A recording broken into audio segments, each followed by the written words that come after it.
Hi, it's Rachel here. Welcome back to our 30 days of going inside because we can't go outside. Today's key word is open, and we're going to be doing a whistle-stop tour of our emotions. Just a reminder that our emotions are energy in motion. When we're aware of them, that's when emotion becomes a feeling. They're meant to last in our body for about 2 minutes. They're meant to come, bring a message to us, remind us who or what really matters to us as human beings, and then they pass. So they come for a cup of tea, they don't move in and take out a lease in our bodies. Although I'm sure we can all think of a time when an emotion did just that. So let's look at one of those emotions that is part of that reptilian part of our brain, and that's fear.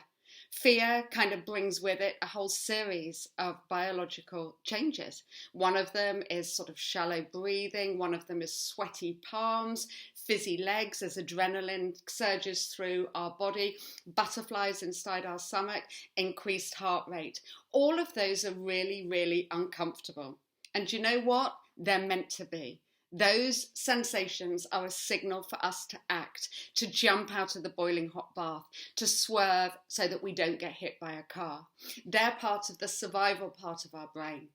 Let's look at a couple of the emotions that kind of sit in that limbic system, that mammalian part of the brain, where attachment sits.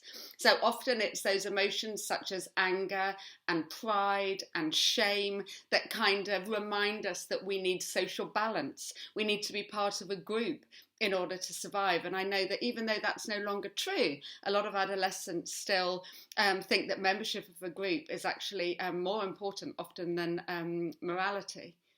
So if we look at fear and excitement as another two emotions, the same part of the brain is stimulated in both of those states. So I can be sitting waiting for a loved one to come through the gates at Terminal 5 at Heathrow Airport, waiting to see a loved one, or I can be sitting outside the dentist's waiting to have root canal surgery. And actually those feelings can be the same.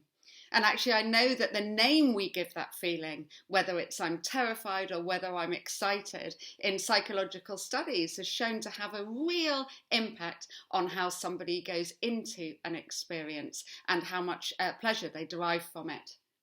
Some people are walking around in a highly emotionally aroused state with no awareness whatsoever. But the key point here is that emotions are automatic. They're a natural and normal part of being human. They're not the enemy. And whilst we can't change them showing up in the first place, one thing we can change is actually how we respond to them. So if we can become open and aware of them, as opposed to trying to manipulate or change them, then we go some way to actually reducing the impact they have in our bodies and in our minds. They don't need solving. Emotions are not a problem to be solved. It's actually a little bit as though we need to sort of switch from doing mode into being mode when an emotion shows up. And kind of in this sense, being mode is where critical thinking kind of volunteers for a job that it just can't do. Okay, so this is not about solving something. This is about experiencing something. If I kind of imagine that I'm walking down by the side of a river and it's a beautiful day and the birds are singing and I feel unhappy, then what my mind naturally does is it kind of focuses on the gap between how I should be feeling versus how I am feeling. And then before I know it, I start to ruminate and think I should be happy and I'm not happy. And I ruminate and I overthink and my sadness deepens. Whereas in actual fact, the original feeling of sadness is probably long gone, but I haven't noticed that at all. So sometimes when we go to shoot the messenger, we shoot ourselves in the foot too.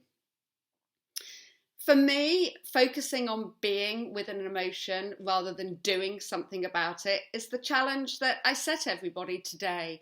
And we're going to explore in the next few days a few skills that we can develop that might help us to do that, such as getting out of our heads, such as learning to sidestep some of those mental events that are unhelpful, those thoughts and those feelings, but also a bit about learning how to breathe and to step out of autopilot. So I really look forward to you joining us for the next few days, and many thanks for now. Take care.